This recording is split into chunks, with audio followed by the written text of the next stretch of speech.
That idea of God doesn't exist in kind of your English, Western, Abrahamic framework of what God is and what religion is. That idea of directly interacting with God doesn't exist at all. On my YouTube, there's all sorts of Islam debates, speakers' corners videos. And so eventually one of Bhai Jagraj Singh came up. One of the ones, it was very recently before they passed away, of them debating Muhammad Hijab on Speaker's Corner. And I remember watching it, and it was the edited version that Muhammad Hijab had posted, and he tried to make himself look good, but he still didn't make himself look. I think watching that, I was more intrigued about who is this character, Bhai Jagraj Singh, and then what is the Sikhi that you're speaking of, that I'd never really heard much about. I went back, I was like, let's read Guru Granth Sahib Ji, because I've done that for every other faith. I've read their religious texts. Obviously, Guru Sahib is not just a text. So I started reading Gurbani, literally from the start. So I'm reading Moon Mantra in English. Like, what is going on here? Because that's the thing about Gurbani, it doesn't tell you. You can learn about what Amrit is here, and learn about, what Naam is here, and learn about what Gyan is here. You have to read all of it. Eventually you get a collective understanding. Guru Sahib has done that on purpose. And it makes you more introspective, and it changes the way that you read. When you're just reading, expecting everything to be handed to you, there's no kind of personal interaction there. You're just almost letting yourself get taught in a very non-personal way. But the way that Gurbani is written doesn't do that. The way that Gurbani is written makes you foster a personal connection with Gurbani. When you come to Guru Granth Sahib Ji's Charan, they're going to change your karam. When you put your head on the ground, that's going to change your karam. What's the selling point of Sikhi? And I think that's also a cop-out question, because there's a million different selling points of Sikhi. We're saying all these things are less valuable because they're also somewhere else. But that's the beauty, is that it's here in Sikhi all together as one formula.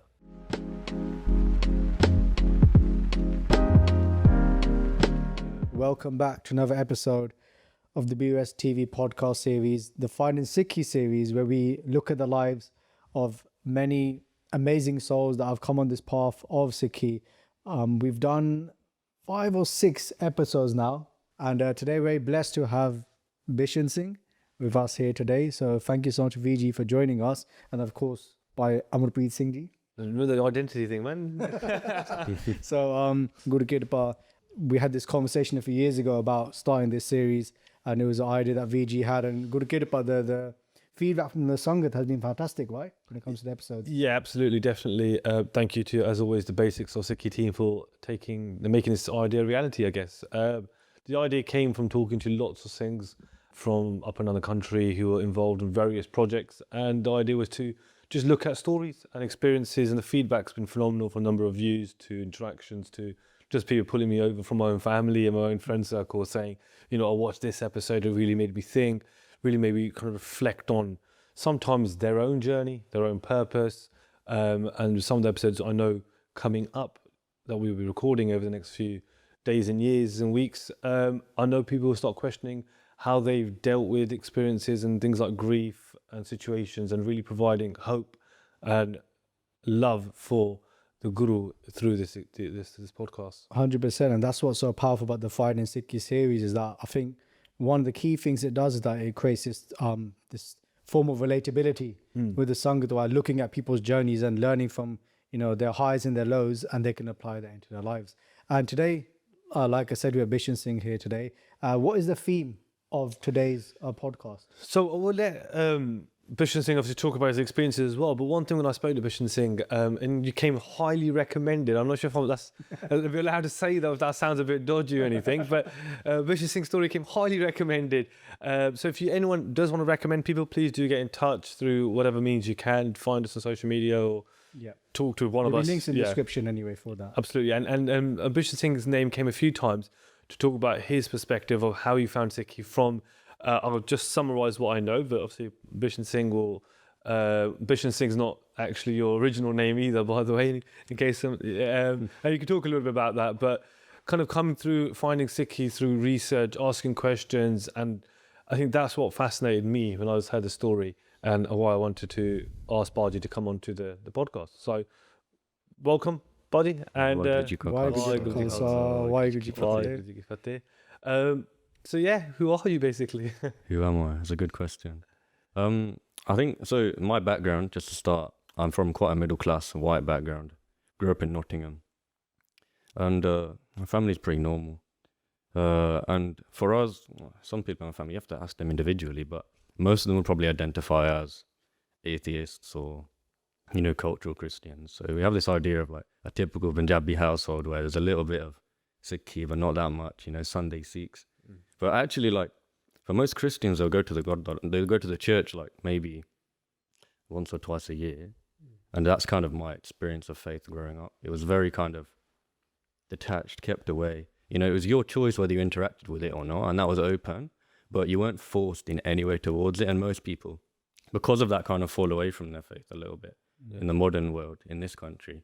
So would your parents be following faith, or were they also the similar mindset where they've just fallen off the kind of faith? So my parents I think they both consider themselves agnostic, but they're very open. They probably just have their own beliefs, really. Yeah. Me coming to Sikhi, because of that, they don't really have a problem with it or anything like that. Yeah. They're very open to it. Right. And I'm very lucky in that sense. So they're not rigid. They're not telling me, oh, don't do this because it's not how we brought you up. Yeah. I'm very lucky that actually they say this is how we brought you up, to make a kind of decision for yourself. Yeah, nice. And what about yourself then? Was you agnostic? Was you atheist growing up? It's a good question. I've been all sorts over time, I think. Change of the weather. The kids change their mind a lot, don't they? I think that's kind of what it was. So I think there came a point where I went from being a stubborn atheist to agnostic. And then maybe 3 months later than that, I was Amritdhari. So, oh, wow. It was a bit like... That's quite a quick in that sense. So in terms of, you mentioned you found it normal, that makes me laugh. Like, what does normal mean as daily? Yeah. But I appreciate what you're trying to imply, that they were just kind of normal English families in that sense. Yeah. Do you have siblings as well? No, I'm only child. Oh, that's interesting. I think people always say that explains a lot. Yeah, I don't know what that means. That's the tip of my tongue. No, I'm just joking. But that explains the cat now. Yeah. Mittens, yeah. Brilliant. And so you obviously, it's beautiful when you are an only child, because your parents pour everything they have into you in that love. And I think it's quite a beautiful thing when you said that your parents said this is how we brought you up, to make those decisions and to be confident in the way you want to live. And that. I sometimes kind of say, like, I don't know if I would have come into Sikhi so quickly if I had siblings. Because then you've got someone else judging you that will judge you and will like tell you what you're doing. Like, of course. And because I didn't have that, I think it helped me, because I was kind of a bit more mastana in that sense. You know what, it's beautiful to hear you just using Punjabi words. I think there's people out there who won't even understand what mastana is. This is what sangatam is. You forget that you're even doing it. And your pronunciation is bang on as well. So respect. Looking forward to this episode in terms of VG journey. There's already so many questions based upon stuff that you've been saying as well. So just before we come to the Sikhi element of your journey, is there anything else from your childhood that I'd like to point out in terms of experiences? You said you were atheist. How did that occur? Was it just because of family, or was it certain things that you saw? It was definitely partly because of family. It's kind of just the expectation. You just grow up. There's not much interaction with faith unless you make that choice yourself. I have family that have kind of been quite religious. On my dad's side, they're more religious. And in fact, my great-great-granny, so my dad's granny, she was originally a Protestant Christian, and she converted to be a Catholic. It doesn't sound like a big deal, but it kind of is. Yeah. And I spent a number of years in Catholic schools, so the idea of converting to Catholicism is something which is quite a big. It seems like within the same faith, but it's almost looking at practicing the faith differently. And then what was your you also mentioned you had a link to Punjab, which we found fascinating. So I had so my dad's grandpa, he was deployed in Punjab in World War One. And then luckily recently a family member gifted me a trinket from Punjab, and I've got a picture of a photo as well of him deployed there. So that was mad when I found out, because it wasn't until recently that I found out.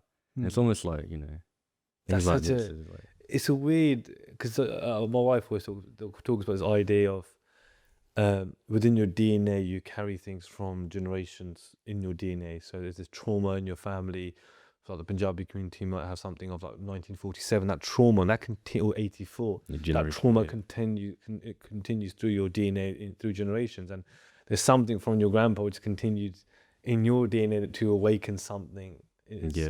At least, in terms of that, but also in terms of, I think, kind of the way my family think. They're quite not just open-minded, but very inquisitive. Like it's never just to believe what you've been told, if you know what I mean. There's always more to it. Yeah. And I'm quite lucky to have been brought up around that, Yeah. where I was always asking why, if you know what I mean. And I think I mentioned it earlier, born and bred in Nottingham. Nottingham, yeah. And what was it like in terms of the community growing up in school? Did you have much interaction with different faiths and people of different backgrounds? Yeah, so the village I grew up in is quite heavily white, Okay. but literally the school 20 minutes away was quite diverse. So it wasn't like I didn't know what a Sikh was or anything like that. It was just you don't learn about it. Especially in a place like Nottingham, it's diverse, but it's not like the Midlands where we are now, or like Birmingham area where, you know, there's a bit of a, like diversity is stronger here, if you know what I mean. Yeah. There it's like, oh, you've just got a few token students in the class. Yeah. It feels diverse when you've grown up there.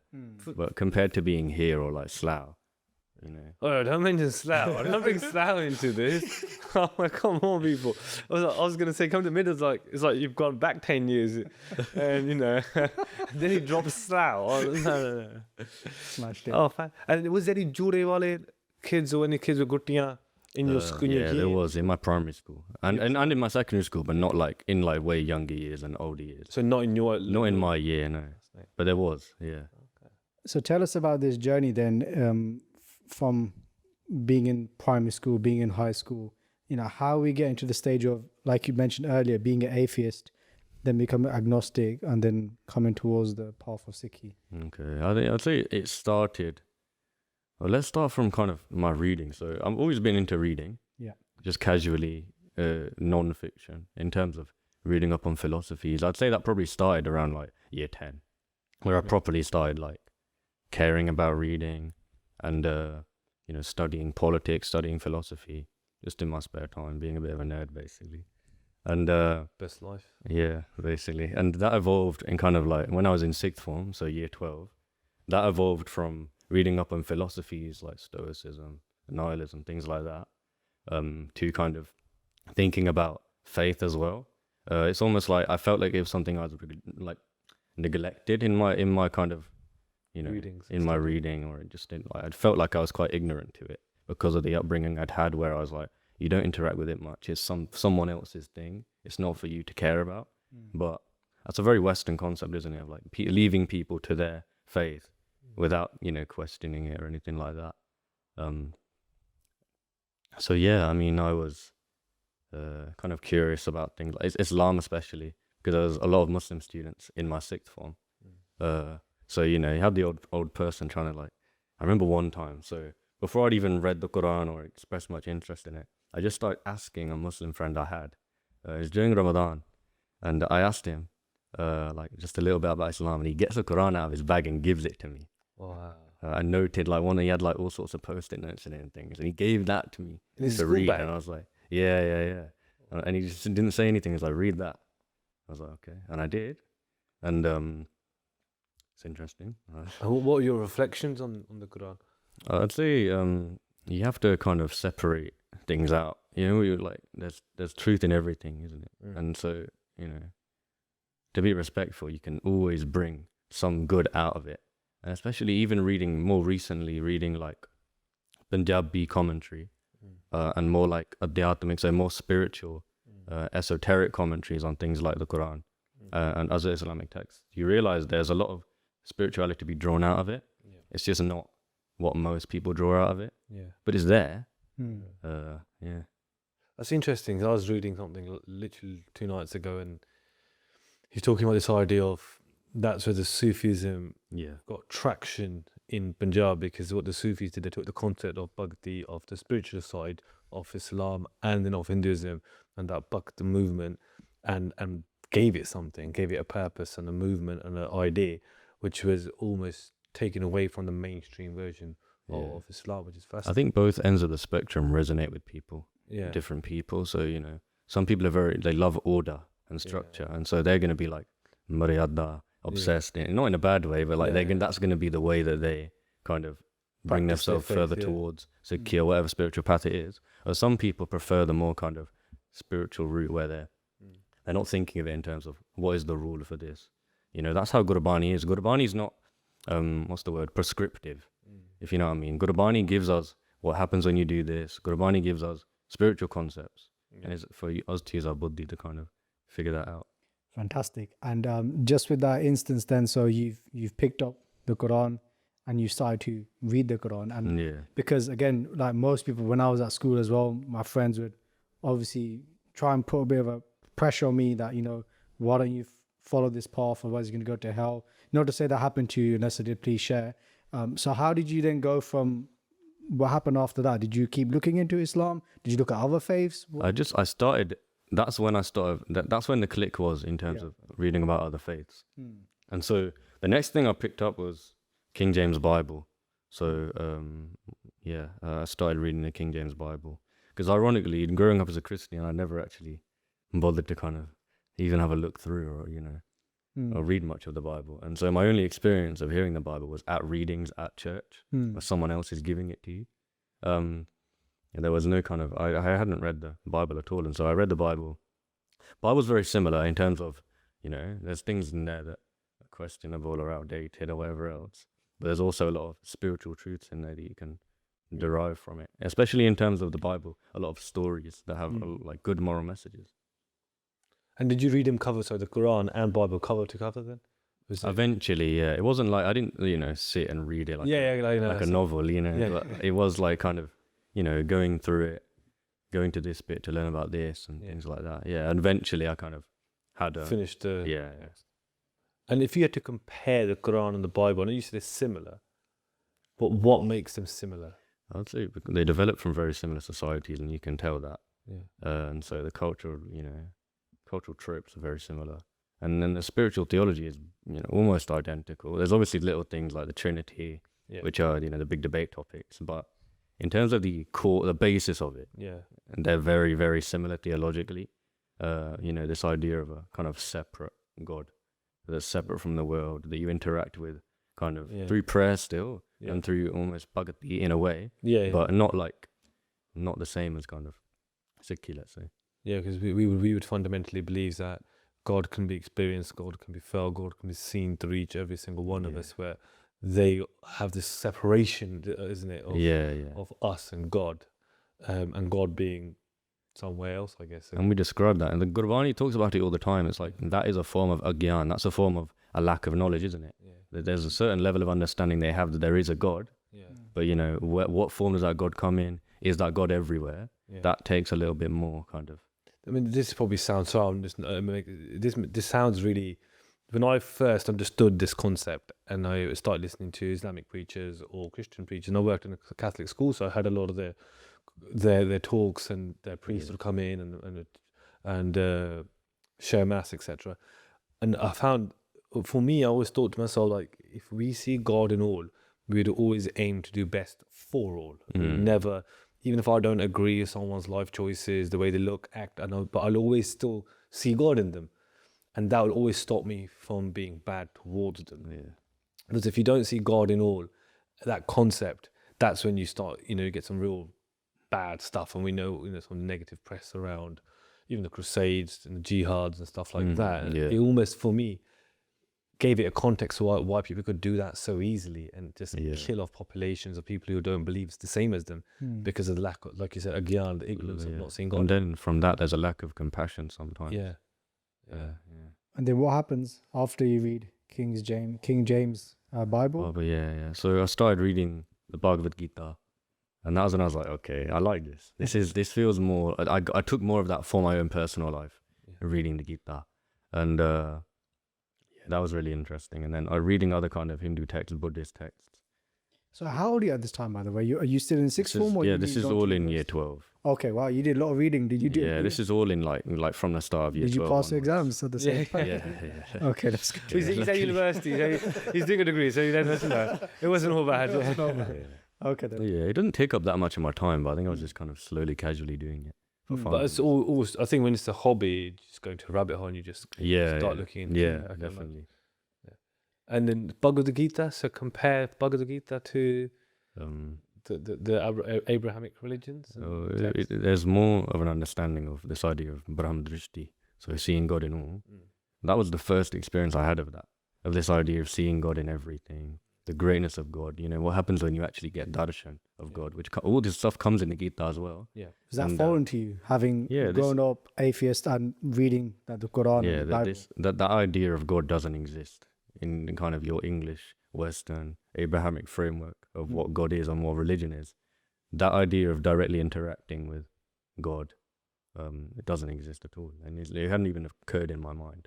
And bearing in mind, I'd done religious education for however many years, but they don't teach you this stuff. They just teach you what the Maryada is or the history, which is great, but I think it doesn't let you introspect. It doesn't let you kind of a deep dive, because it's symbolism. They talk about all the symbols, the khanda, it's very like surface level, which is fair enough. And then anything else of the Bhagavad Gita that you find interesting, but also carrying on the story in terms of what faiths did you start looking at after that as well? So after that, it was like, more Hindu texts, more Buddhist texts. And it was actually quite a while after that then eventually, if we skip forward a little bit, I started reading Guru Granth Sahib Ji, English translation, just on a PDF online, basically. And so I sat down one day, I was like, I want to learn more about Sikhi now. And how did that come? That came about because I had a lot of, on my YouTube, there's all sorts of Islam debates, speakers corners videos. And so eventually one of Bhai Jagraj Singh came up. And one of the ones, it was very recently before they passed away, of them debating Muhammad Hijab on Speaker's Corner.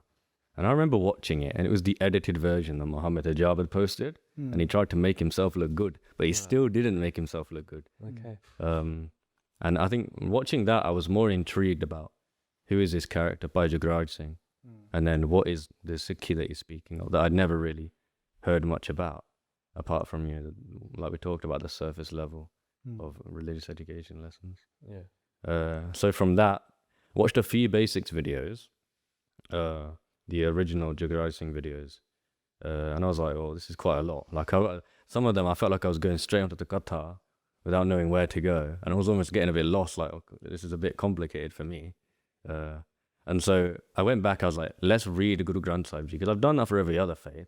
I've read their, religious text or whatever. Obviously, Guru Sahib is not just a text, but that was my kind of understanding at the time. So I started reading Gurbani, Guru Granth Sahib Ji, literally from the start. So I'm reading Mool Mantra in English, like, what is going on here? Like, very like, almost, it's like it goes right from the start, isn't it? And so you're kind of like, it's a bit overwhelming. It's like telling me how there's a science of how who is God, the nature of God, straight away, and eventually into Japji Sahib.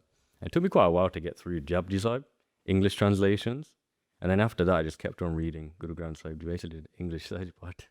How did that compare to the reading of other scriptures in English as well? I'd say compared to reading something like the Bible or the Quran in English, it's very different, because they're heavily translated, they're heavily kind of altered to make it, palatable for someone who just wants to pick up and read. Whereas, we can criticize Gurbani translations, which is fair enough, but what it definitely does do is it makes you curious. Like, what does this actually mean? And so you start looking towards things like Gatha videos, and that's when I started watching basics videos at the same time, basically. That's a really good point you make, because that was going to be my next question in terms of, the English translations. Again, I think you could say that in terms of the work that we've done in English for our faith, compared to other faiths, there's probably not as much literature available. But maybe that's a bit of a blessing as well, right? Because it adds that level of curiosity. I think what there is, there's not standardized. We don't have like, this is the standardized translation of Gurbani that people from outside should go to. There's multiple different perspectives, which I think is also good. But yeah, like I said, it kind of makes you curious. And then for someone like me, that helped me to go towards places like basics. Yeah. I've always thought the translations some of them are very quite aloof, and some of the English used don't make sense without context. Yeah, with that, exactly. Yeah, so maybe that could be your project, Vishnu Singh.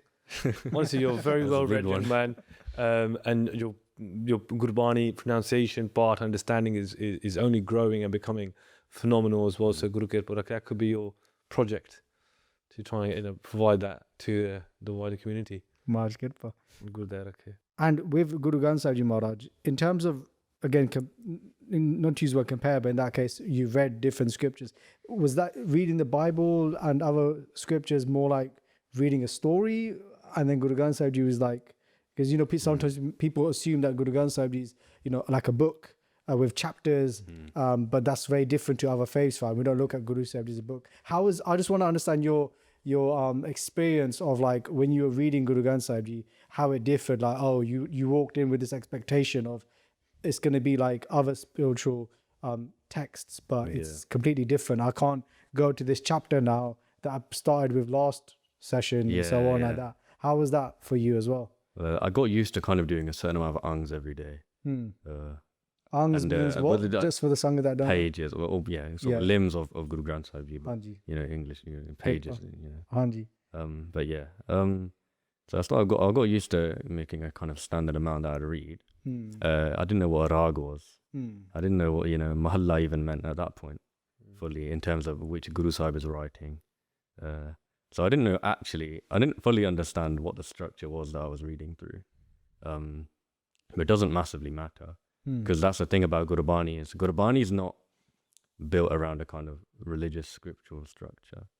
It's not a shastra in that typical sense, in terms of it doesn't tell you, here's how you learn about this. You can learn about what Amrit is here and learn about, you know, what Naam is here and learn about what Gyan is here. You have to read all of it, and then you kind of eventually you get a collective understanding. And I think that's on purpose, isn't it? Guru Sahib's done that on purpose, and it makes you more introspective, and it changes the way that you read. When you're just reading, expecting everything to be handed to you, there's no kind of personal interaction there. You're just almost letting yourself get taught in a very non-personal way. But the way that Gurbani is written doesn't do that. The way that Gurbani is written makes you foster a kind of personal connection with Gurbani. Wow, that's amazing. And so then what happens there? So you're watching YouTube videos. Did you move on to another scripture afterwards, or did you think, actually, no, I'm going to stay here and check out more? I ended up reading other Sikhi books. Yeah. So obviously watching a lot of basics videos. I think now if I go on my YouTube account, every single old basics video, all the Bhai Jagraj Singh ones, every single one of them is watched. Right. Because I just put them on in the background, and on the way to school, you know, I'd always be listening to basics. And kind of other things like Gyani Sukhraj Singh's Jabdi Sahib Gatha as well. Any English resource I could get my hands on, I was, you know, trying to kind of interact with that in terms of, you know, YouTube and things, you know, videos. And yeah. How old are you at this point? So still in year 12? This is all in year 12, yeah. Wow. What so is this is all, you know, I took, spoiler alert, I took Amrit at the end of year 12. So, you know. Stay tuned for next. So now, how are your peers reacting to this? That's a good question. So you're in school, you go to school, so how are they reacting? Okay, I'll tell the story about the first time I went to school with a Dastar on. Yeah. Because before that, it was all, you know, hidden. Right. But, you know, you start coming into Sikhi Sarup, and that's when people know what your faith is. So you're reading. So at what point did you say, so let's track back then. Yeah. At what point did you say, Sikhi is it? So you've done the Bhagavad Gita, you've done the Quran, King James' Bible. At what point you said, this is it, I'm home now? I don't think I did. I don't think there was a specific moment where that clicked and happened. Yeah. So whilst I was kind of on this journey, once I arrived at studying Sikhi, I could tell that this was something I was more interested in than other faiths. A lot of that's down to Bhai Jagraj Singh in terms of the work they were doing makes everything 100 times more relatable. And so that kind of gripped me. And then what it was I was starting to make little changes in my life that were kind of just not because I was trying to become a Sikh, as it were, but because I was just trying to follow what Gurbani had taught me up to that point. So little things like stopping to eat meat was the first thing. I remember my mum called me one day. I was literally just arriving home. She called me saying, do you want bacon sandwiches for dinner? I was like, nah, Mum, I'm going to go vegetarian now. She was like, okay, fair enough. Do you want cheese sandwiches for dinner? That's it. That's it. And then I had cheese sandwiches. But yeah, so it was just little things like that. And then probably a month after that, I stopped drinking. And yeah, it was all very quick. And then I remember one time, so this was like let's say stopping to eat meat and maybe a month gap, stopping drinking, and then maybe another month gap, I brought up a case, and I was like, by this point it was a lot further on, and I was like, I don't really want to cut my hair again. And I said that to my parents, and they were a bit confused. Because at first they knew I was studying Sikhi. They knew that because I was always talking about Sikhi with them. Yeah. At every opportunity. And so what was their impressions of Sikhi prior? I mean, any interaction they've had with Sikh so people? my mum used to do Langar Seva in Nottingham, feeding the homeless for a few years when she was younger. Right. So she's had a lot of interaction with Sikhi. Oh, so she was actually doing Langar Seva with the Sikhs? Yeah, Oh, so okay. so in the Gurdwara she was Wow. making it, and then they would go out and How did they that still do that in come Nottingham about? now. Just Sikh friends or? Sikh friends, yeah, Okay, I think, from work and things like that. Hmm. Yeah, and so she never ever felt any pressure. This is the beauty of Sikhi, right? You can interact, and there's no pressure to conform, but you can continue doing your service to And I think my mum kind of understood that because she'd had that interaction with, however long she did. Longer to say off, or no one tried to, tell her to take Amrit or anything. Yeah, like or that. confer, or stole weight. And so she understood that there was no pressure. There's no pressure there. Yeah. You just come and help out. And because of that, she understood that I wasn't, she didn't think I was getting radicalized or anything like that. I don't think. but yeah. So there was a positive understanding of Sikhi from my parents. Nice. But then, obviously, and I understand this, there was difficulty at first in terms of them understanding why I was coming into Sikhi. Yeah. Because there's one thing, not having a problem with Sikh or not having a problem with Sikhi in terms of its values, but then for her to accept her son then coming into Sikhi is a very different thing, or my dad, the same thing. It's a big change. Yeah. And I was 17 at that point. Yeah. I wasn't even an adult technically. Yeah. And I'm just like obsessed with Sikhi suddenly. Yeah. It's interesting. I think they're probably quite curious about it and a bit confused as well. And it's important. Families are support. Again, this isn't, like you said, no one felt, there's no pressure or any way, but I can imagine it is a big impact for parents, and hopefully children that's not children, you're not a child. But hopefully they can see that it's only benefited them and the family and you, more importantly. Yeah. And we mentioned again, Is Bishan Singh Ji podcast, which you guys can check out as well. When it comes to having that conversation with your parents, whether you're from a Punjabi Sikh background or not, then that should still be a respectful conversation and keeping the respect with the parents, right? Yeah. And try and not, obviously there may be a disagreement, but you can have a loving disagreement and obviously not cuss your parents out or something like that as well. Before you mentioned the meat and you mentioned the alcohol, was you like a heavy drinker? Did you love your meat foods? Because I'm just saying this again, finding Sikhi, like a lot of people when I came into Sikhi, like especially giving up meat was really hard, not because of the taste, but because like protein or whatever people's reasonings are, right? Yeah. But how was that for you? Was it very simple? Was it because just you had that kitsch towards Sikhi? Like, was there like a bit of a fight going on in your head to like, I like these things, I like this type of food. How was that? I think it was funny because I tried to go vegetarian once and it lasted about half an hour.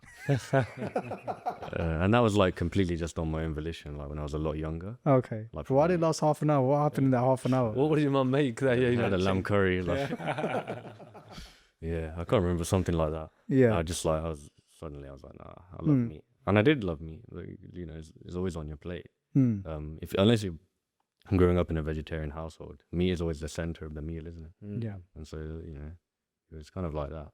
And so, yeah, I wasn't a heavy drinker, but I was, the school I went to was like parties every weekend, things like that. So I'd go and then you have a drink anyway because you're there. And it's pretty normal for kids in this country, isn't it? So that was just doing what everyone else is doing, isn't it? And I never enjoyed being drunk. So I wasn't a heavy drinker because I was literally just doing it in terms of, conforming socially, if you know what I mean. So giving up those two things wasn't too hard because I think I had a backing with me. I think Guru Sahib's always guiding you, isn't it? And if you don't know it at the time, you'll find out later. And so I might have struggled at one point to stop eating meat, but if Guru Sahib guiding you the second time, it's going to be easy. And yeah. Fantastic. And then rocking up at school then. So I know we kind of Yeah. going back to that. So you Go rocked back up. to that story. Yeah. So I used to wear a Dastar in the house, Yeah. and then I would take it off to leave the house. Okay. And how long was your hair at this point? Sure. Like, this is like, you got to realize, like, my last haircut was probably a few weeks before I started tying a Dastar.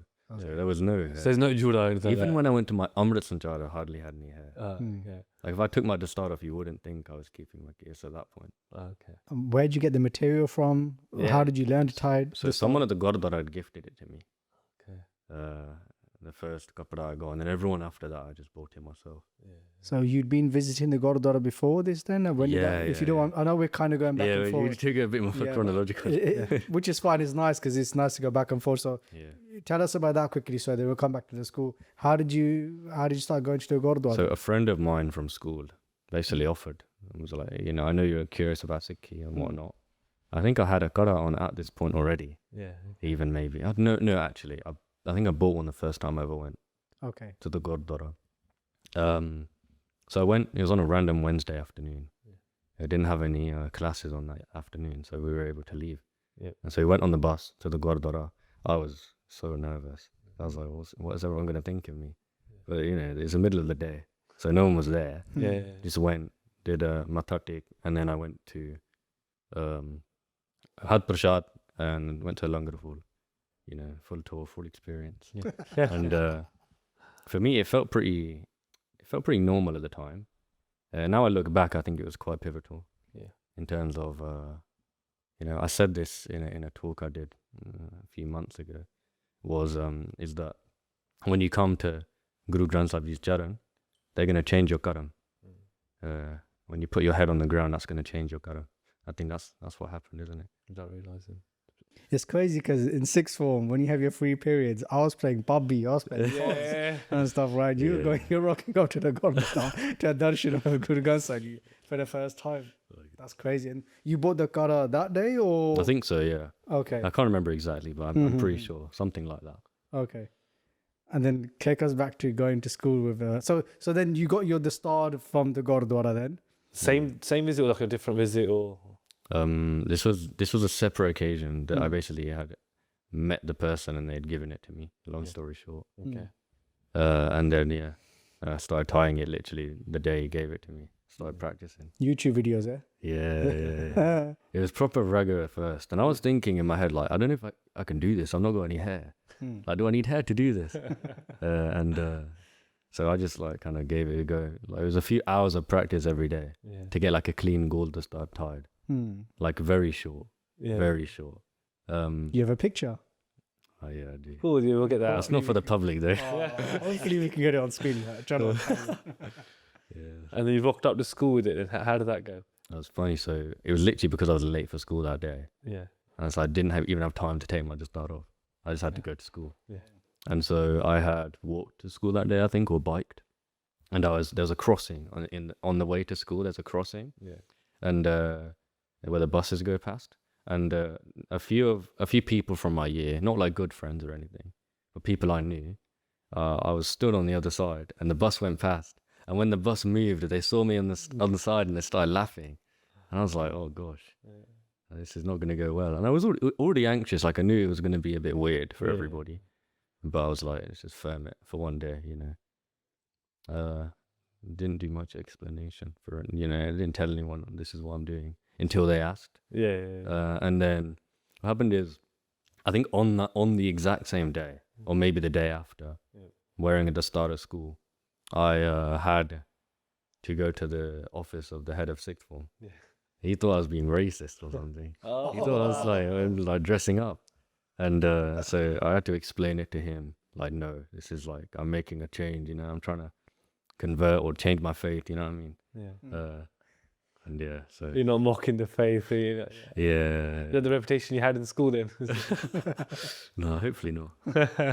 And what was your first ever positive experience of coming into Sikhi, wearing at the start? Did anybody say anything nice to you? Yeah, so I'd already had, because I started on Kara, I think some people had clocked. And so I had people come up to me already, like before I'd even said anything to anybody, saying, oh, I heard you're changing your religion, and things like that, in a nice way, respectfully. And And I think it was more respectful then. When I started tying at the start, people get nervous to ask questions. Innit? Yeah, that's true. And so then they were like, oh, this guy's like pretty serious. Let's leave him alone. What did Jagraj Singh say? Sorry. Yeah, even the Singhs. Like He was happy, and he was really happy to see it. Sick. Oh, nice. And you know, earlier he used the word clocked. Just for those that don't know what No, clocked he means. just like realised, yeah. Realised, right? Just because our Sangat base is very wide, Yeah. and everybody using amazing Punjabi words, but using also these cool slang words as well, right? So clocked means they found out, or they realised in that moment. As But what were the other Sikhs like in your year group or in your school? Sorry, Well, there wasn't many. not many. Not that I interacted with them, and even when I started tying at the start, most of them like didn't even say anything or really ask. It's fascinating. You know, that's fascinating. There was no Amritdharis or anything like that. Yeah, but Uddai, I think, because we as a community are quite proud of like this thing of this Singh nod. I don't know if you've ever seen or heard of it. Like, if you see a Singh on a train station, you give him a little nod. Yeah. You see people in random places around the world, you give them a little nod. Unless you're in Southall, you don't give no one a nod. Yeah, not in South. South, where you close your eyes and walk. But yeah, so I just thought maybe, but they're young, they're only 67. I think it was probably they were a bit confused, Yeah. and also like at this point I looked like a white guy with the star on.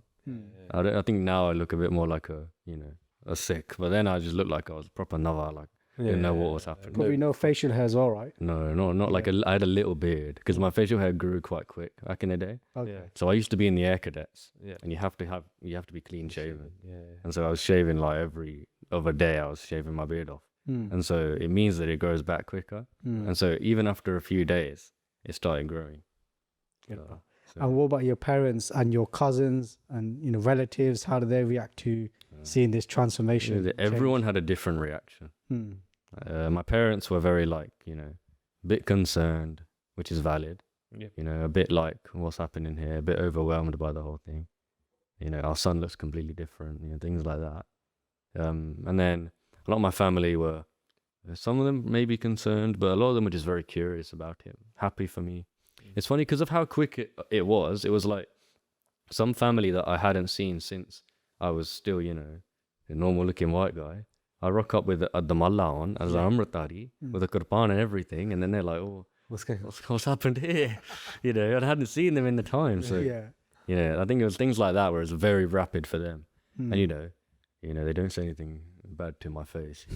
I don't know what they say behind my back, but I think they're all very at least now happy for me because they've seen the progression. Yeah, beautiful. And then next, what's happening after this? You tied the star. You're still in year 12, I'm guessing still? Yeah, this is towards Year 12 was the year, April, bro. May time. Yeah, year 12 is a pretty big year. Yeah, I think it's for me as well. I remember 1st of September, year 12, I stopped being me and rocked up to school with the starter. So I see that year 12 has got some power in it. That's the same story with me as well. Is it? actually, Yeah, year yeah. 12. I think your brain starts working differently because you got all this revision to do and everything. Yeah. But you don't feel like a kid anymore because Yeah, you're doing subjects that you've chosen. You're not forced to be sitting through lessons, yeah. So I feel like maybe there's kind of an adulthood kind of thing kicking in there. Yeah. So I think it was basically straight from there, a few kind of months of that, a few weeks even of that, and eventually I took Amrit.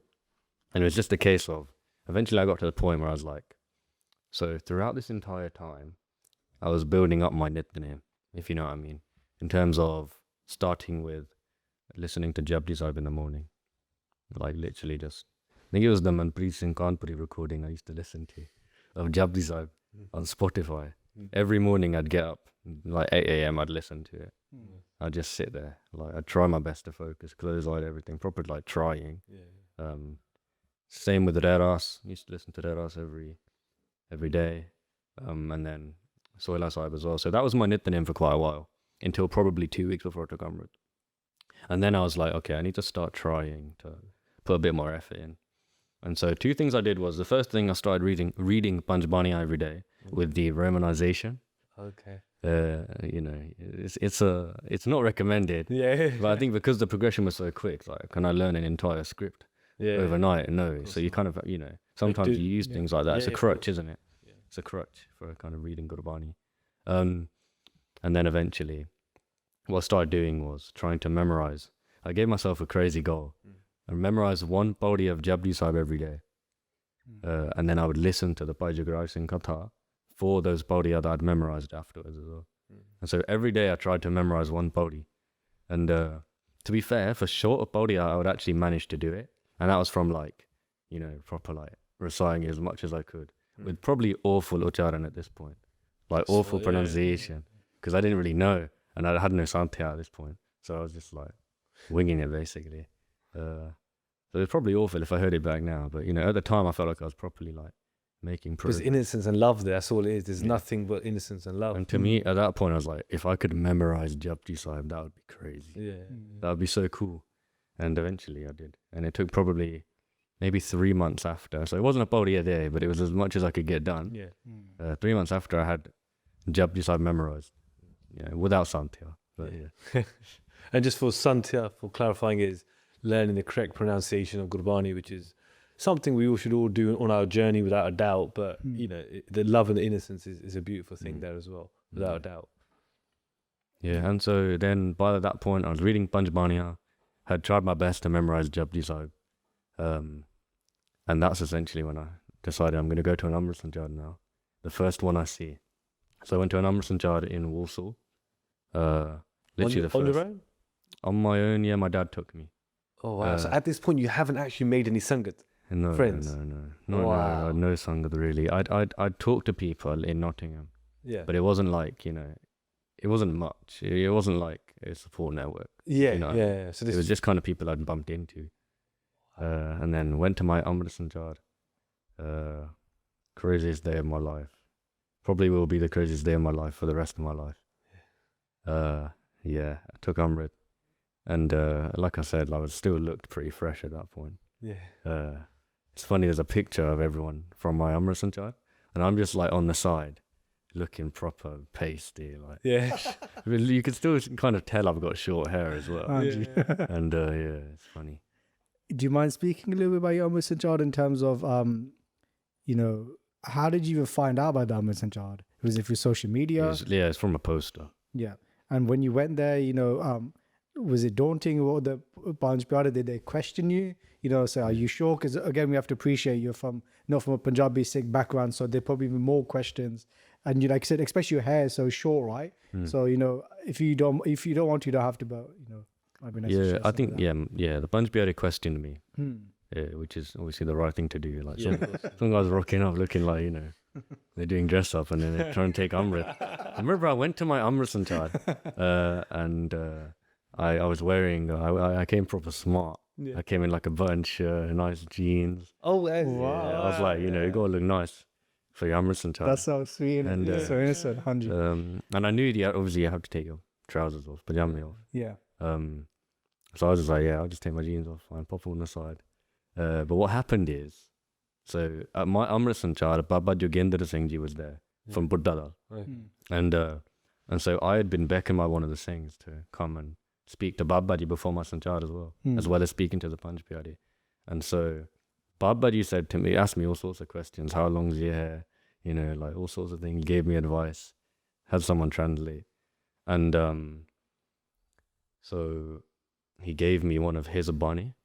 Oh, wow. So he literally said, do you have a Bana? I was like, no. And he pointed to his wardrobe and was like, okay, get a Bana for this Singh. And then I literally changed it to a Bana. And I'm like, this is crazy. Yeah. Do you mind telling us what the advice was that you were given? He said to me, disco nahi jana. I didn't know what it meant at the time, but don't go to the club, don't go to the disco. Disco nahi jana. It was funny, man. But at the time, I was just like, yeah, this person's so blessed. Yeah, and I was like almost overwhelmed by it, I think. I was very nervous. But yeah, like I say, the craziest day of my life. And then Amrit Sanchar, again, we have a whole podcast on it. I've done a few plugs now, so you can check that out as well. How was that experience like being in the Amrit Sanchar? You know, just if you don't mind, just what kind of comes to your mind in terms of actually being blessed with Amrit, you know, when they shakar you Amrit and so on and so on. If you don't mind. When I was there, and this isn't just a cliche, I felt like I was transported back to 1699, the first Amrit Sanchar. That's what it felt like. And something very surreal about it. I felt like I was transported. And when I was in there, it was the first time I'd sat for that long in my entire life, you know, or even stood for that long. And like, you know, I didn't have the stamina for it back then. So I think I was very tired by the end of it. Like I said, it was just so overwhelming. But luckily the Rahat was in English there. And so I wasn't like confused or anything like that. Like I didn't have someone have to come up to me separately and tell me what was going on basically. And luckily I'd done my kind of research. Like I wasn't an idiot. I wasn't going in like completely blind. Like I knew what was required of me, everything like that. But I just looked really new to the game. But some people do go in blind, and some people do go in, they completely know, I'm just changing my life. I thought at Singh's camp in Europe, there's a few people that just literally kept their hair the night before and just went in there completely like, you know what, I'm just going to go. I'm going to change my life. I'm going to take control of my life. I'm going to take the Guru's blessings. So yeah, that's, you see both sides of the spectrum, I guess. I think it still was a very like, it was a wing it thing. But you know, it was thought out. I wasn't like, you know, just doing it for the sake of it or anything, you know. I knew that's what I wanted to do, at least at some point. And I went there and I kind of had this awareness that maybe the Panj Pyare might say come back later or something like that. And so I was ready for that as well. I was so lucky that actually first time I was able to take Amrit. And any questions on it specifically? No. And then just more what happens post, and you obviously rocked up to school with a Kirpan on now. How is that going? So I remember the day I took Amrit, Sunday the 25th of June, 2023. And the day after was my first mock exam for my A-levels. And I'd revised, but I was, you know, my head was somewhere else, you know what I mean? And so I rocked up, and before that I was tying at Dastar. I was tying at the Malla by that point actually. But I think the day after my Santhya I was like, let's tie a massive Damalla. So I tied this huge Damalla. And I went to school, went to my exam. It was like the worst day to do that. I was so anxious about my exam and judgment from other people. Yeah, of course. And luckily I think I did all right in that exam. But I think kind of following on from that I was wearing a Kirpan and things like that. I was very conscious that no one else is wearing a Kirpan at school. The teachers might not even know what a Kirpan is. And so I had to be careful. And so I concealed my Kirpan as much as I could. And the first day that it got brought up was on one of the last days of school. It was really hot. And so I had my Kirpan kind of out over my t-shirt. And basically a teacher comes up to me like looking distressed, like I'm, you know, trying to, you know, do something awful or something. And I had to explain to her patiently, like, no, I'm allowed to carry this Kirpan, this and this, you know. Tried to quote the law as much as I could, explain it to her. She was still a bit reluctant to understand what I was saying. And because it was literally, I think it was the last day of school. And so after she brought it up, I went home until, you know, year 13. So it didn't get brought up until we got back. And then when we got back, I had to work with the head of sixth form. So the same person who'd kind of questioned me about my Dastar. I had to work with them to create a Kirpan policy for the school and for the academy, because it's part of an academy trust. And so I had to explain every little detail. You go through the whole, like, can you carry an alternative? You know, is it symbolic? Can it be blunt? And you have to be hard-lined on these things to a certain extent. You can't let these things get eroded, because if we all collectively go, oh yeah, Kirpan can be useless, then we're kind of eroding Sikhi, at least in the West. Just to touch upon this briefly, of course, right now when we're recording this podcast, there are certain situations taking place in the UK when it comes to Kirpan, and a lot of the conversations have been around what can we be doing to safeguard the Sikh community, the Sikh youth, or just Sikhs in general that do wear the Kirpan, especially in public places. Again, VG yourself being a teacher as well, you know, being in schools, you know, what would be the advice generally, you know, we'd say to Sangat that are going out into public is probably ideal that we do, you know, try to avoid bringing too much attention to the Kirpan, you know, keep the Kirpan on the bottom. If you're going to school, generally, again, if you can keep it out of sight, then it's best to do. There's positive examples of where, you know, if the Kirpan has to be on show, then you can build things like policies into schools, and that's like amazing prachar to be done. But I guess there's a bit of a balance of the both, right? Yeah, definitely. I think it's important we do, and we talk from this platform or this perspective, is we are mature about the society we live in and in the climate we live in as well. You know, things like knife crime are strife in central London, for example. So we have to be. I look back and think, look, Sikhs have been in England for over 100 years. And we've successfully integrated. We've got businesses. We're practicing our faith in a very free manner. That's because people before us have taken really good decisions and they've worked in a way which allows us to practice that very freely. We as a next generation of Sikhs shouldn't ruin this now. You know, we shouldn't be the ones putting up barriers. We sometimes knock people, say the people who came before us, they were uneducated or doing low income jobs. Now we on the opposite end on high income jobs and we destroy it for the rest of the community. That's just stupidity there. So it's about being sensible. The Kirpan is not a toy. It's not fancy dress. And I said this a lot recently, even in my own classes, that Sikhi is not a fancy dress. You know, wearing as many Kirpans as you want. Sikhi is not, a Kirpan is not a toy. It's not to cut your bloody apple or something. It's to do Bhagwad. It's for Rakhya. It's for, you know, really your Sikhi. And your Sikhi doesn't always need to be out on show. What I mean by that is your Kirpan doesn't need to be out on show to prove you're a Singh.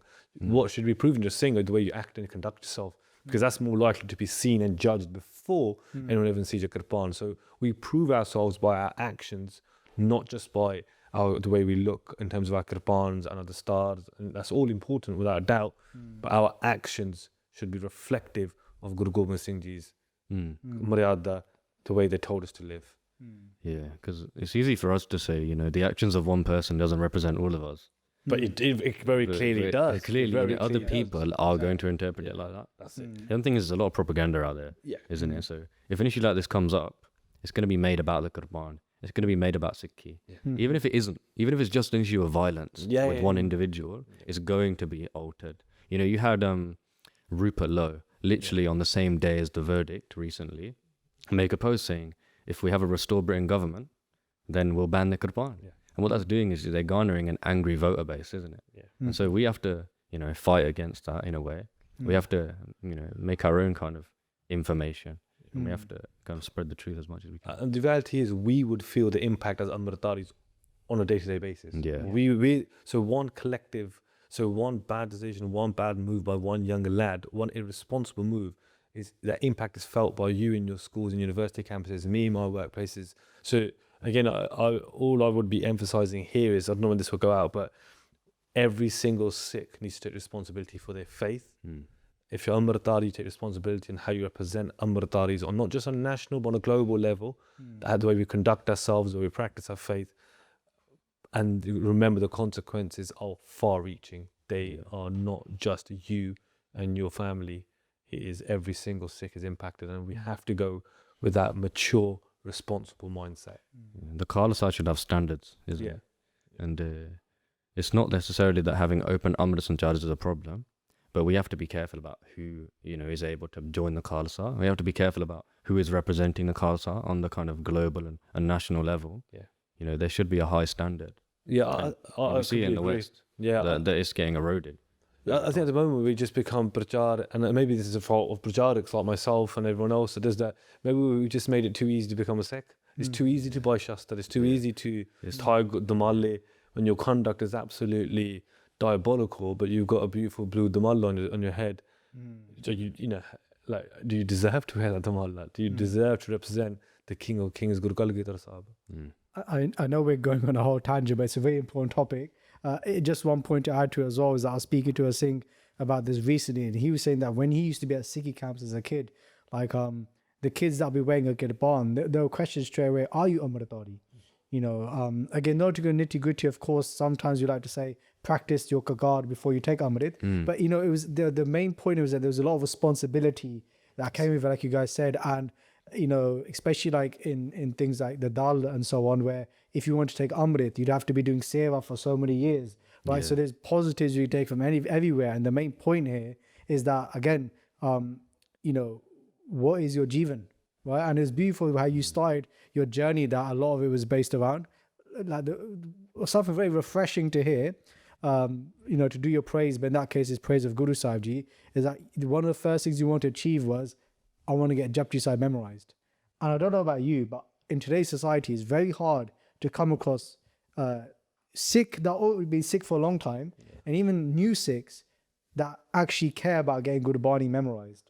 It's more about, and I say this respectfully, like, you know, wearing the massive Damala, massive Shastar, but Maaf Kodaji, a lot of them, you know, can't read Gurbani or have Gurbani memorized.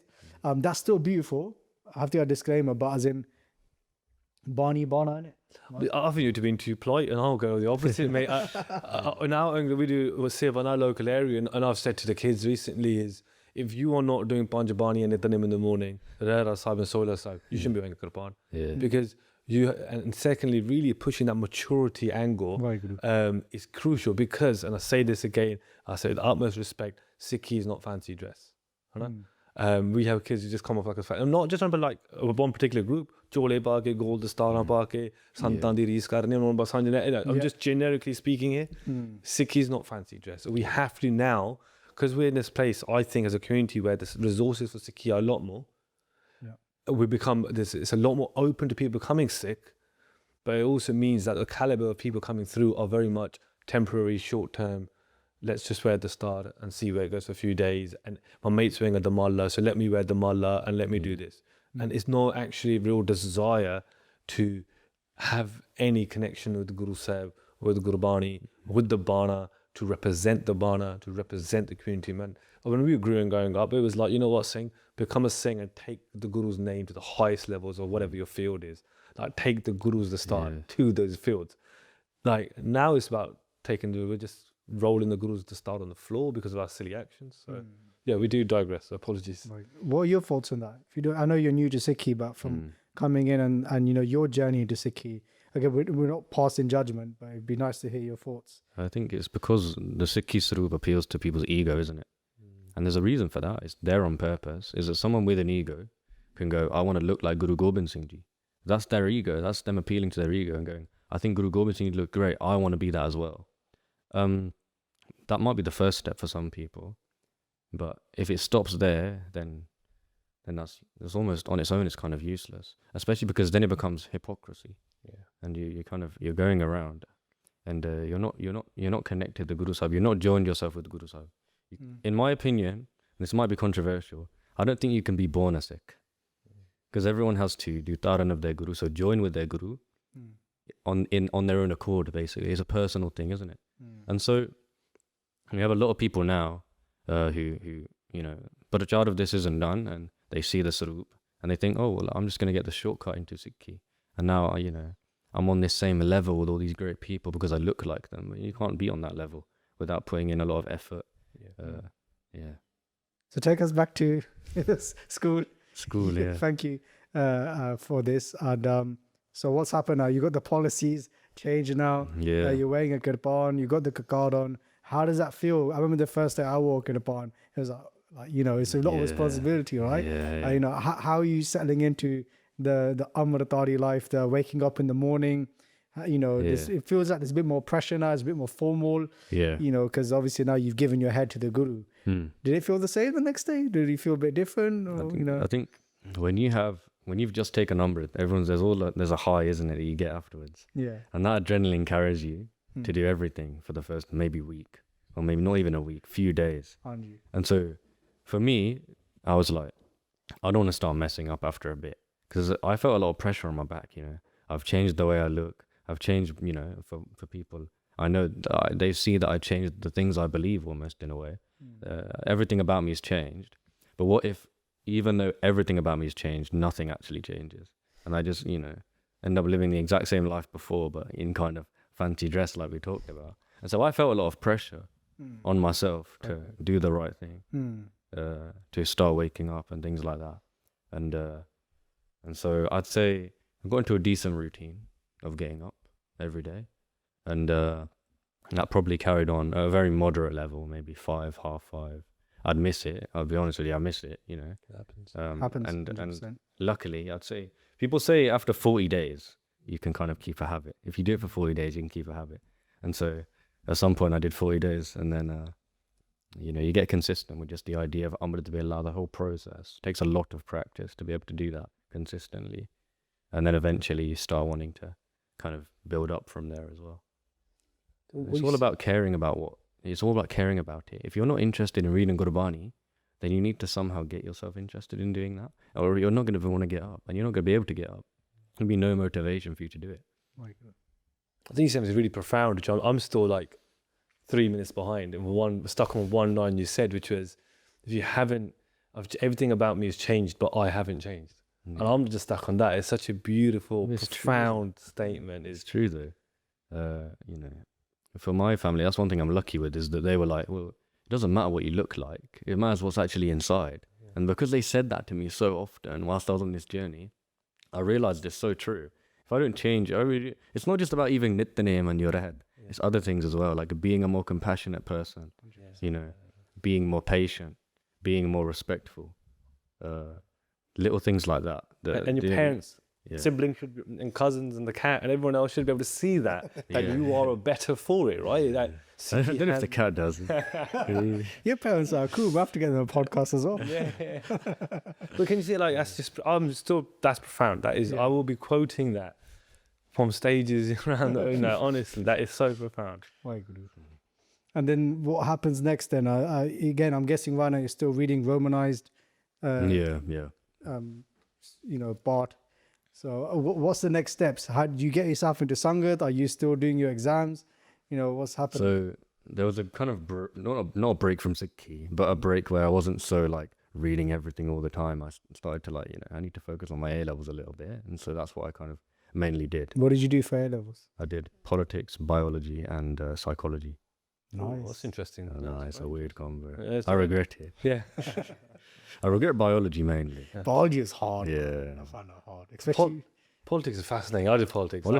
It's quite an easy A-level Yeah. because everyone in my class loved politics. And so we were just like, debating and just it's very natural. Yeah, it was like that. what did you get in your A-levels? Don't mind telling us. She put this Keep that smart. up. I go into University of Leicester. That's all I'll Okay, say. there you go. That's the main thing. You've got into university. Kirpan. So yeah, carry on. I'm interested to learn how you started to learn to read Gurmukhi. Yeah. To be honest with you, but if there's other key things that we've missed out, then please share those beforehand. Yeah. But take us to how you started to take us on the journey from being blessed with Amrit, doing your A-levels, and then learning how to read Gurbani. So it didn't start with Santhya for me. It started with just self-teaching for a little bit. And what I did is I wrote every akkad 100 times. So I'd go through, I'd look at the akkad, I'd try my best to learn how to pronounce the akkad. I would use Basics of Sikhi videos. I would use just my understanding of romanization versus when I'm listening to Gurbani, what it sounds like, things like that. Because by this point, I've listened to hours of Gurbani already. So I was familiar with how, what Ucharan sounds like, what correct Ucharan sounds like. I just hadn't done it myself yet, basically. And so I think all of that helped. And then, to memorize akkad and which akkad was which, that's what I did. I wrote every akkad 100 times. Wow. And at this point, you still don't have like a support group or community around you? The amount of sangat I have is very little. Yeah, very little. It was until I went to university, to be honest. You found young people your kind of age? And Yeah. Where did you get this idea of writing the akkad 100 times to learn it? Because that's like a old practice. Isn't it? You don't really see that today as well. I don't know. I just did it. To be honest, it just felt like so I'd attempted to learn Arabic at one point, and that was kind of advice I'd been given, trying to do that, and I never actually learned Arabic properly, but I tried, and so I kind of knew techniques of how to learn a new script a little bit. But with Gurmukhi, I went the whole way, if you know what I mean. And so once I actually knew my akkad, I started listening to Muharani recordings, trying to figure out Muharani as well. So that's all of the akkad with all the lagamat in order. And so that goes through every possible sound combination you can get in Gurmukhi. Phonics, essentially. Yeah, phonics, yeah. And so I was doing that, I tried my best, and you can't do it all on your own. That's why Santhya exists. That's why the system of having a kind of teacher exists. And so that's eventually what I started doing, Santhya online. Then you went to university, I take it? Yeah, so this was kind of in the holidays I started doing Santhya online. I tried my best. I did, at first I was doing weekly, quite quickly it became twice a week. And then for quite a while I was doing pretty much every day or 5-6 days a week. Is it all online at this Yeah, at this point it was all online. Okay. Where are you? Yeah. Who was your teacher who had it online? It was someone from Australia. Okay, same from Australia. Yeah. Fantastic. So you live in Leicester with all this Santhya and... Well, this was before I'd started before I came to uni. How did you with find this. this Santhya? In Australia, that's how I'm like... Oh, just online, just through Instagram and things. Wow, fantastic. Yeah. If you don't mind, I'd love to just go on this Santhya journey, because I know we're all quite passionate Yeah. about how long you've been teaching Santhya and doing Santhya for. Probably longer than Bishan Singh's been born, probably, isn't it? Yeah, approximately. Yeah. Like 20 years. So 21, 22 years I've started Santhya. My first time I sang class, I was, I think, about 15, on days. Because I feel this is so important for the next generation, especially because I think what your journey finding Sikhi shows that this is possible for anyone. Yeah. Because again, respectfully speaking, you didn't know any Punjabi. You probably only spoke English. Yeah. Right. So, and people, and especially because you even then start to learn Romanized, which in some cases is not the greatest idea. If you look at the angle of you got to now unlearn your bad habits. Yeah. The fact that you've been able to, in the last 3 years with Guru's Kirpa, only speaking English, and Gurmukhi has 35 to 40 plus different sounds you got to make, right? Letters, akkad, and a lot of them you won't find in the English alphabet. Equivalent word or anything, Like, let's just talk about that, because I feel that this will show people that you can learn Punjabi Gurmukhi. It's not that hard. You just got to put in the effort and stuff. So you're right. It's not that hard. It takes. You have to put in your effort. You have to be consistent with it as well. But Gurmukhi is designed to be for the average person in the way it is simplified compared to something like Arabic. 20 akkad, so 35 akkad isn't that much, to be honest. Compared to things like Arabic, I think there's 76 in Arabic. Or even Chinese, the Mandarin, Japanese, all these are like scripts that are tough. So Gurmukhi was made because to be accessible. Exactly. To be passed down, to be taught, to be learnt. Yeah. So what did you find then when you started learning from a teacher? Did you realize that a lot of your akkad were wrong? Because when you were self-taught, I was self-taught initially as well, and I was like, I could do part. The reason why I went Santhya, not to make this about finding Sikhi, is because I started finding Sukhdeep Singh. I was sitting in the car doing Rehra Sahib with Bhai Jagraj Singh Ji was in the front seat, and I was doing Rehra Sahib, and I thought they were all going to join in. But no, when I started with the Hara Jugga Jugga, I was like, it's just me, basically, right? And when I finished Rehra Sahib, when I said, Vaheguru Ji Ka Khalsa, Vaheguru Ji Ki Fateh, I could see Bhai Jagraj Singh in the front seat, just like, Singh, you should go Santhya. And I was like, just burst my bubble straight away. But you don't realize, until you go to Santhya, you won't realize your mistakes. It's impossible to pick it up yourself. 100%. So what were the biggest challenges for you? Again, English, because a lot of people in today's, even Punjabi Sikh, can't speak Punjabi. Even if they can speak Punjabi, it's very broken, using words like tanka, letters like tanka and stuff. There's different types of T's and D's that it's really hard. Just tell us a little bit like that, so people can understand, they can relate and build a bit of strength to actually go on that journey as well. What were your most difficult things to kind of break and so on? No, well, the main thing is your ego. So you think you're doing everything right, and then you get told you're doing everything wrong. Yeah. The most important part of Santhya is, letting go of your ego a little bit, being really patient about everything, and then just putting the effort. So like you said, like the Gurmukhi akkara, they're not in English, There's nothing like most of them in English. And like little things like, like English K. There's 2 different types of Ks in Gurmukhi. There's so many different examples of that in Gurmukhi. And so you just have to stop thinking of it like you're speaking. You have to start thinking about like you're making the sound. You have to work step by step. Learn your akkad, learn your Mohadani, and then you start making words, Balabadesh, and so you have to go really slowly to be able to do that properly. I think the first step is, you're right, letting go of your ego. So many people I know cannot let go of their ego to come to a class because they don't want to be sitting going ura, era, edi, and they want to be sitting I want to with be kids, sitting with kids and things like that. And we even do adult classes, to be fair. But it's because they don't want to be starting from the beginning. They want to start straight away on Gurbani, which is a beautiful and noble intention, but life doesn't work. It's pretty much impossible to do that. You're going to be it's the progress is so limited. It's so much to kind of process in terms of learning a new lipi, learning a new script, and then working towards, like I said, going from Mohadani, Balabadesh, and then eventually going on to Gurbani, and that's when it gets exciting. One thing with Santhya is a lot of people get stuck on Balabadesh. So Balabadesh is learning how to pronounce certain words, numbers, things like that. And that feels like the longest part of your Santhya. It is. It's the toughest. It is tough. It's so, if you feel, I don't want to say it's boring, but like it's so hard to stick to Santhya at that point. So if I had one piece of advice for people at home, Just get Balapadesh done. After that, you're flying. My style made us do another bhoti after as well. Yeah. Taran bhoti. We did that. Yeah, do all the taran bhoti. Well, at least the first one. And they're like, Baba Ji, please, can we just start? I'm going to stop coming, mate. No, I'm not going to. Well, that's the problem. People do stop coming. Yeah. We so I have a little rule in our Sunday class. If you don't come more than 3 times, I'm not taking you serious. Yeah. Like and anyone, that could be, just if you come 3-4 times, then you think, okay, but person wants to learn. It's hard. I appreciate how hard it is, and we try to really be nice, kind, and loving and supportive. Yeah. But until the person doesn't kill their own ego a little bit, humble themselves, you can't take anything in life. You can, even if you want to become an electrician, right? If you don't humble yourself and go to someone and shadow someone for free, for example, it's going to be hard to break through and become a successful electrician, and other examples.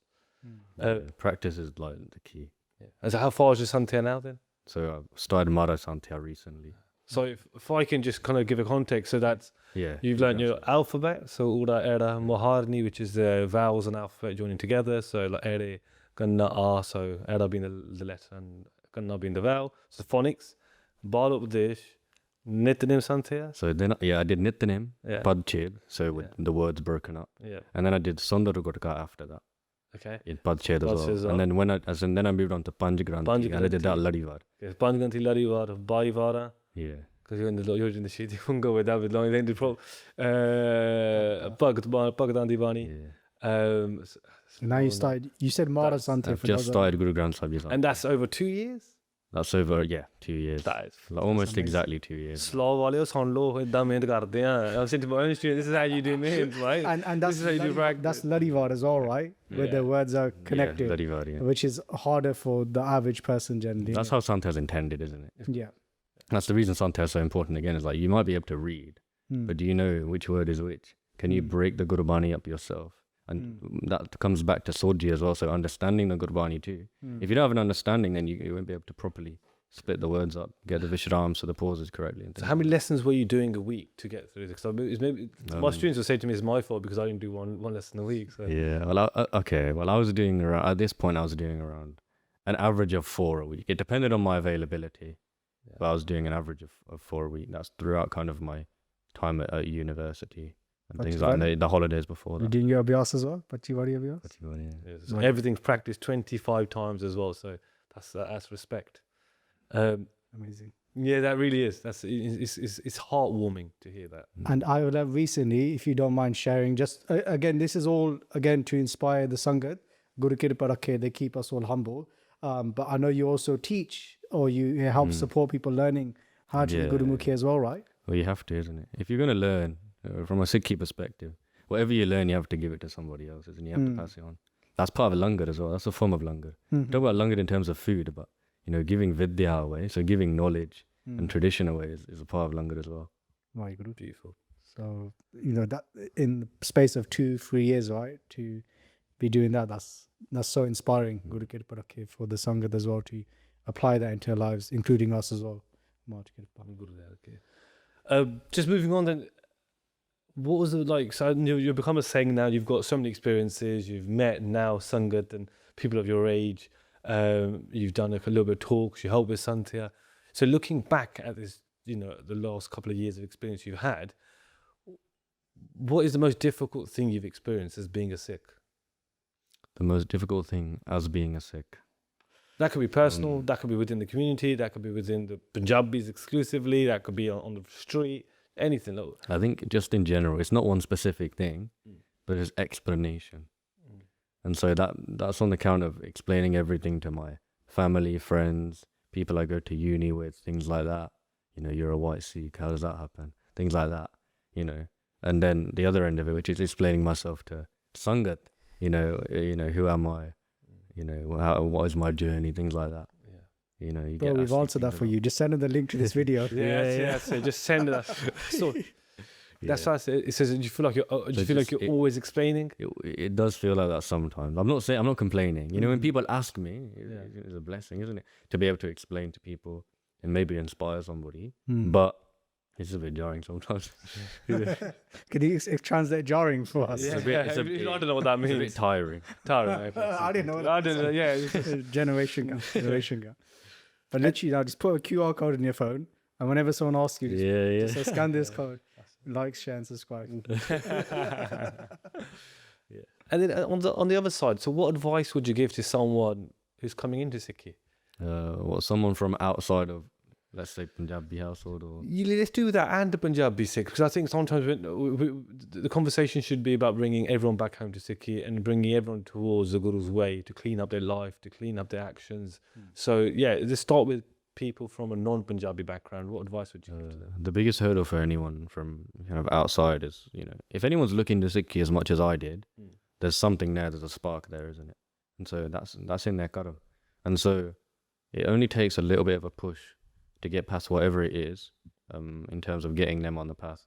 And so anyone who has kind of curiosity about Sikhi, I think the most important thing is just to understand that if the only thing is stopping you is anxieties and things like that, all of those things are temporary already, isn't it?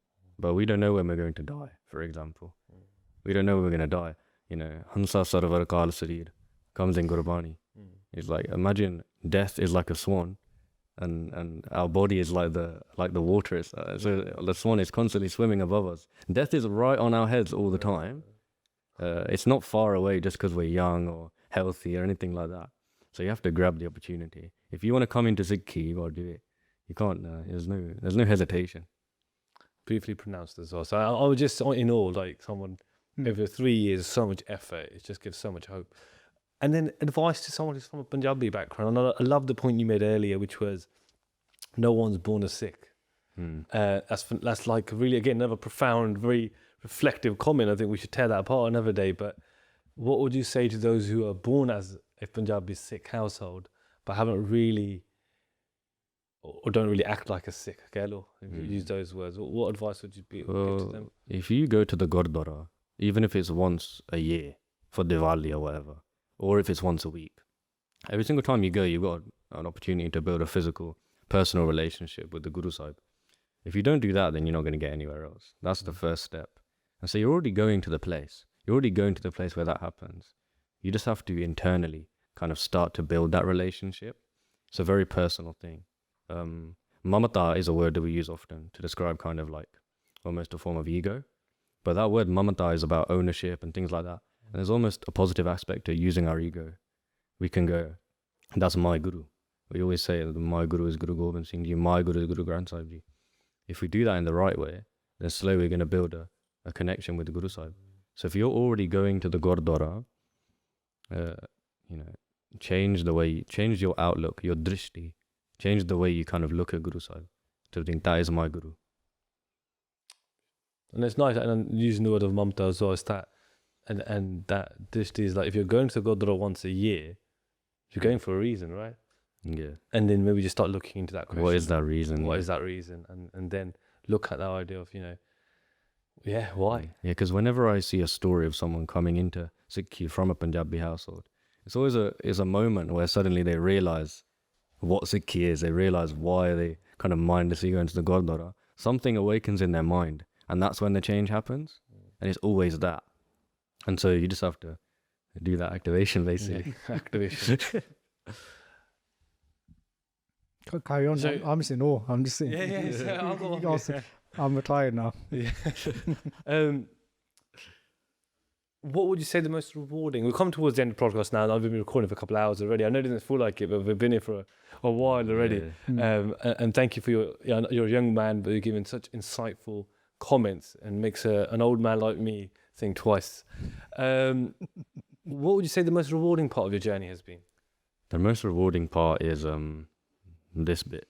You know what I mean? The bit where you start to make an impact on other people. I don't want to sound like I'm pumping myself up or anything, but just literally getting the opportunity to come on this podcast. I've done talks before, even when it's at like kids camps and things like that. That's the best part. Is passing it on to the next person, isn't it? It's fine having one person having Sikhi is incredible, but if you can pass it on to 5 other people, then that's the magic of it for me personally. So yeah, this is the best bit. Yeah, and it's beautiful because someone's invested in you. Your starters, your teacher invested so much time into you 4 times a week. They've taken time out from their family to do that.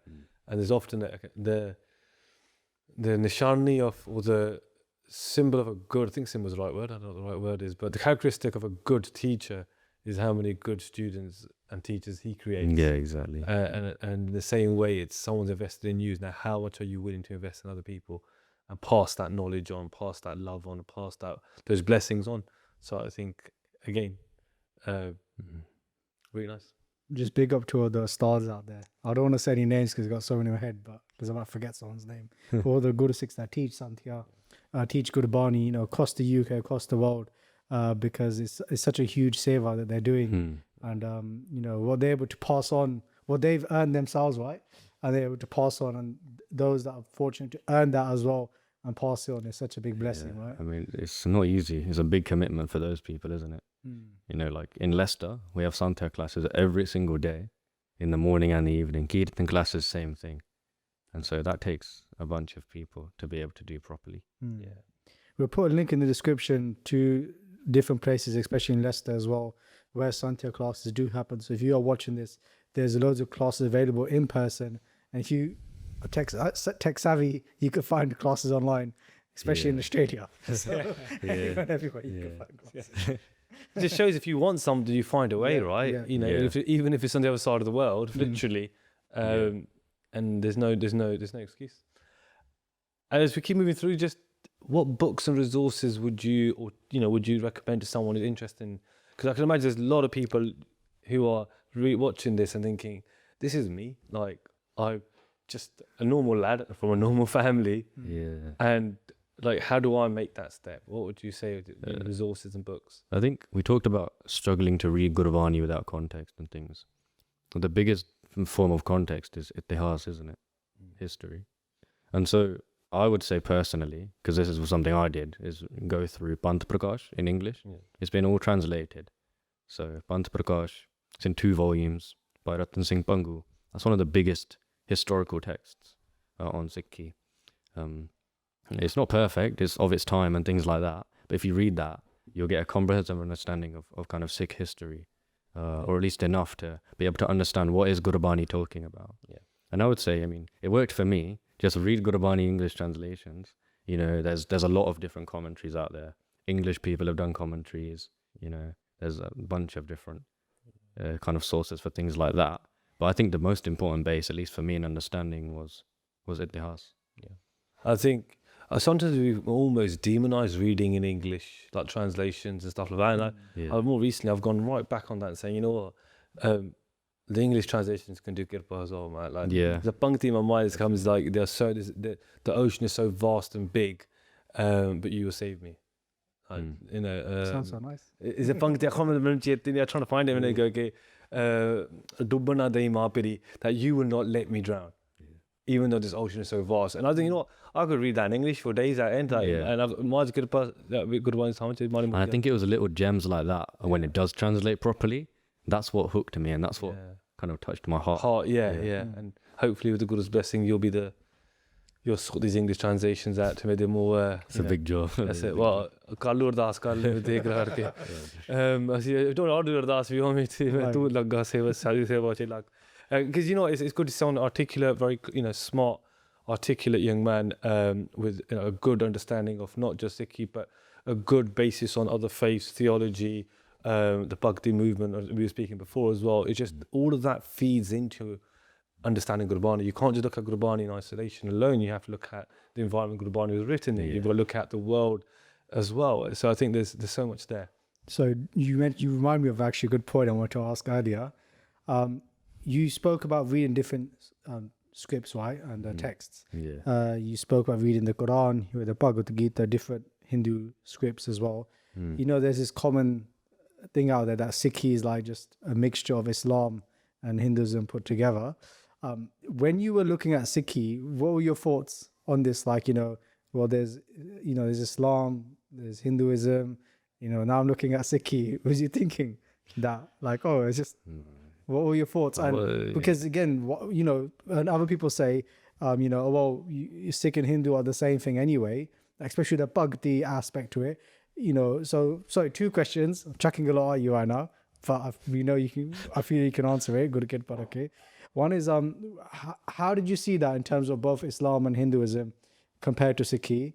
And then the second thing that comes out of that, if you can remember the two questions, is what was the unique selling point of Sikhi then? Because then someone might say, just why don't you become a Hindu then? Like Bhagavad Gita, people will say that, it's quite similar, or like Hare Krishnas and stuff, very similar to Sikhi.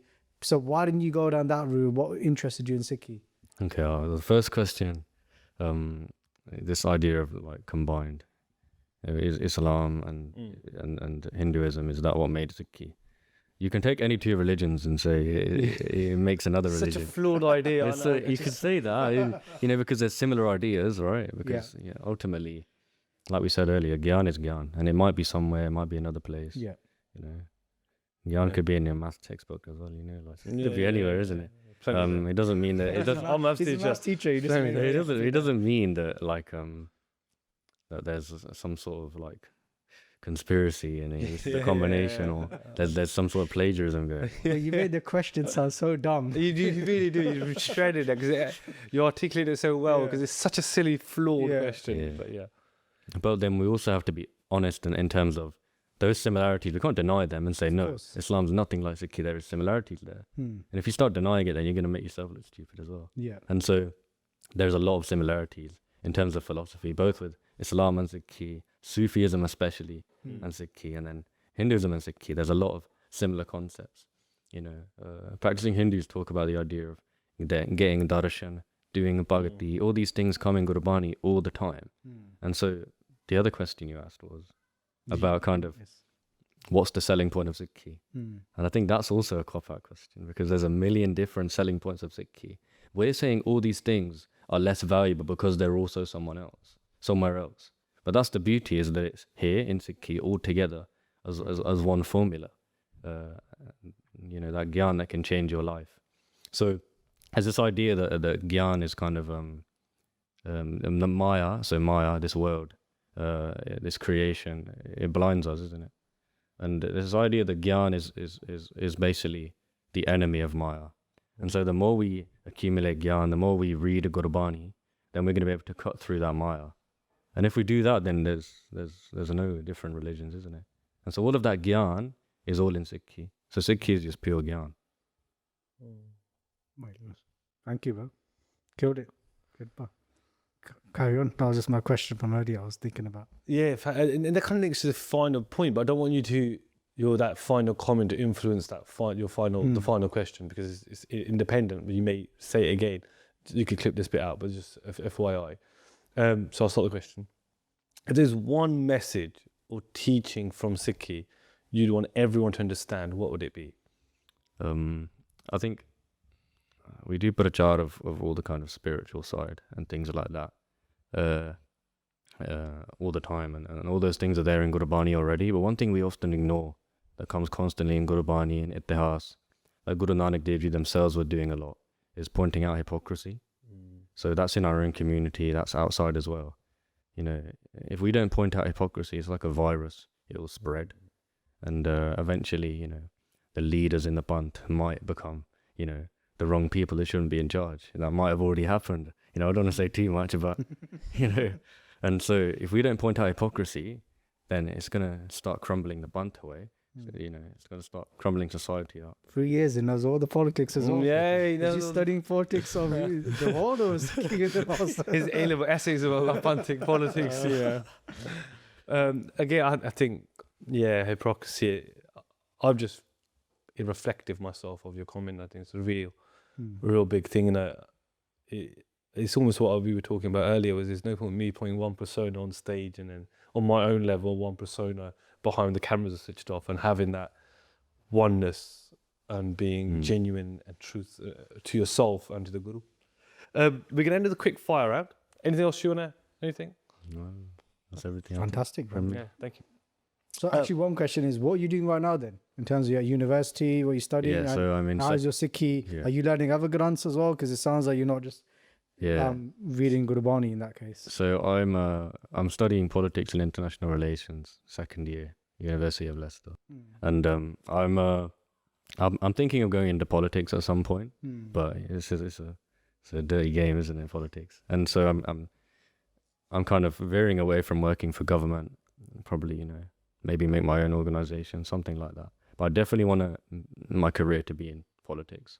In terms of, Sikhi, my current journey, I'm just trying my best in it, and going to programs, but also, I've been through so we have something called the Granthavali, which is a kind of a series of granths, historically were taught in kind of taksars, kind of Sikh institutions. So I've gone through them in English with an Dastar as well. That's also massively helpful in terms of application and helping you kind of understanding concepts, understanding words, and understanding So that's been very helpful. And then I do my own reading. I kind of go from book to book. I've been doing that kind of since since it all started, if you know what I mean. You've been to India? No. That's the big one. I've not been to India, which is such that's my biggest thing, man. Is like it's very difficult to get there for me because explaining it to my parents, I'm going on this trip. It's not a holiday. It's not no beach. It's not the same as going. It's not a tourist trip. Yeah. If you know what I mean. And so explaining that, like what a yatra actually is, finding the right people to go with, things like that, getting the money to do it as a student as well. I think there's been a few cases where I've nearly gone, and then someone's cancelled or the plane tickets have got expensive or something like that. But Marish Kirpa eventually I'll get there. Which one? Sorry, I'm going off on tangent. I know you got the quick fire one. If you were to go to India, where would you love to visit? Like you've read so much history, you've done so much. Is there a certain place that I'd love to go there, or certain places you'd love to go in India? Do you have a list? The place I'm most excited to go to is Hazur Sahib, if I'm honest, because of the amount of things I've heard, people staying there, that it literally feels like Guru Granth Sahib Ji is there. And so that's and also just visually. Like I remember seeing videos of Darbara Sahib and Hazur Sahib back in the day and just being in awe, like, whoa, this looks incredible. This does look like heaven on earth. You know what I mean? I just want to go. Sorry. No, it's all good. So, quick fire round. So whoever comes into your brain straight away, we're just going to end the podcast. Don't be afraid to say names and call people out if you have to, for the good, I hope. Not hypocrisy. Yeah. Not, this kid is good, but he does none of that. So, favourite Kirtani? Favorite Kirtani? It depends on the time anyway. Right now I'm listening to Bhai Jagraj Singh Amritdhari quite a lot. Okay. Favorite Pracharak, Kathawachak? Favorite Pracharak? So I have to say Bhai Jagraj Singh. But there's another thing. I have to mention Sant Baba Ishwar Singh, Rara Sahib Wali. Because I used to listen to their divans before I could even understand any Punjabi. I would just sit there like in awe. Even I couldn't understand any of it. I wouldn't skip the katha bit and just go to the kirtan. I would listen to all of it. But that was just incredible as well. So I have to, say that. Favorite food? Favorite food? Lamb curry? Used to be lamb curry. Mexican food in general. Because you can have it with meat, but you can make all Mexican food, you can make it veggie the exact same and it tastes the exact same. So just all Mexican food in general. Nice. So if you could have any superpower, Riddhiyan Siddhiyan, what would it be? Teleportation.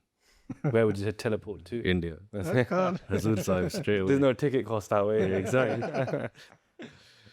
Best piece of advice you've ever received? Best piece of advice. God, that's a hard one. Disconi? Yeah, that's a good one to be fair. Keeps him undergrounded. Yeah. Keeps you grounded. No, I think one piece of advice recently is Gurusevak.com Singh was in the country with a few other Singhs with him. We spent a lot of time with Bhagwat Jaswant Singh in Canada. And one thing they always talk about, I was lucky enough to kind of speak with them whilst they were here quite a lot, and is this idea of going slowly, taking everything slowly, whether that's eating slowly, making kind of mindful eating. We always gobble our food down so much now we get into just... He came over and he took ages eating to be fair. I was done in a couple of minutes. He was there still.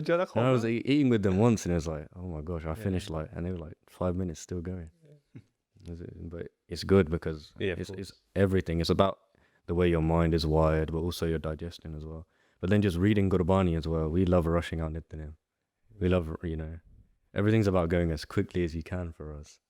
You know, it's good if you can read Gurbani quickly, it shows competence. But the other thing is like, you know, if you read it slowly, personally, I found I enjoy it much more, I get much more out of it if I read Gurbani slowly. So doing everything slowly. Nice. Coming into Sikhi, sometimes that's a bit quick, but you know. Yeah. What's your most embarrassing public moment? It's not recent, but when I was about 4 or 5, I went to Buckingham Palace, and I got my head stuck in the gate, and the police had to help me get it out. And I thought they were gonna like chop my head off. Terrified.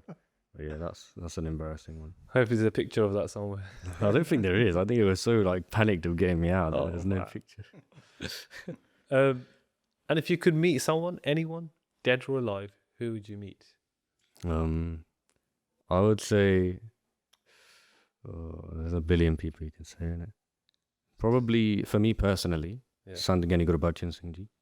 They're one of the greatest scholars of kind of the last 100 years, and the amount now that I understand Punjabi, you can listen to Katha. That's my go-to Katha. So you know, you just get more and more questions in your head. You want to ask them about their Katha, you know. So I think them personally, Vardima Burkha would go, and I would want to meet them.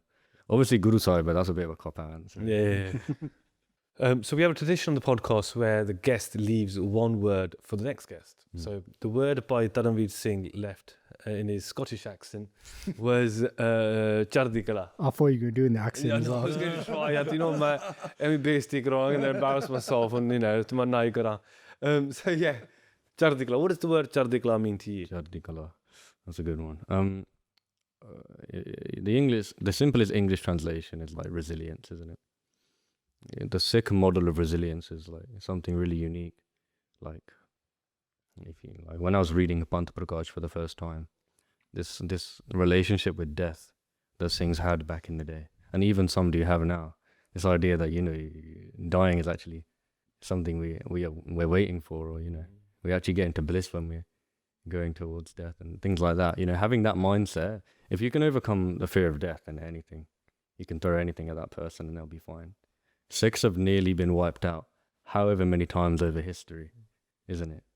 And, you know, some people might have given up at that point. Oh, I'll just become a Muslim, I'll just become a Hindu, I'll just, you know, integrate. Or you can do the opposite, which is try and keep the Panth alive. And I think that's something I've not seen it anywhere else. I've not seen that level of resilience anywhere else. I think Chardi Kala is a very unique concept to Sikhi. Beautiful. And one word for the next guest? Daya. Compassion. What does compassion mean? Okay, we'll pass that on. Okay. Thank you so much, bro, for coming on the podcast. Bishan Singh, I appreciate, of course, as someone takes Amrit, you know, we say the Shabad, Satguru ke Jan mein Gavan Mataya. Are you happy to share what your previous name was? Yeah, my name still is to an extent Sam Ashton, in terms of, like you said, sometimes you keep two identities, isn't it? In terms of like passport identity. You know, passport, ID, is my legal name still, is Sam Ashton. Yeah. You know, my family still call me Sam. Even at my work, I'm called Sam. What did you do? Yeah. Where do you work? So I work at a daycare center for people with learning disabilities. Oh, beautiful. Yeah, it's a really good job. Yeah. Yep, that's it. Just want to know your previous name. It just would be nice to know as well. So Sam, aka Bishan Singh. Well, thank you so much, Bishan Singh. You've been fantastic on this podcast. Great answers, man. Killed it, Guru Kirpan. Again, we hope with Guru's grace that they always keep you in Chardi Kala, always keep you in their Charan, and always, you know, with this humble nature as well. But yeah, it's been a fantastic episode. Any final words from yourself? It's made me think a lot more, just reflect. And sometimes you laugh things off as guests, but this one has been like, you know, it's really profound, some of the comments you made. So I really hope with Guru Sahib there, you continue to give back to the community.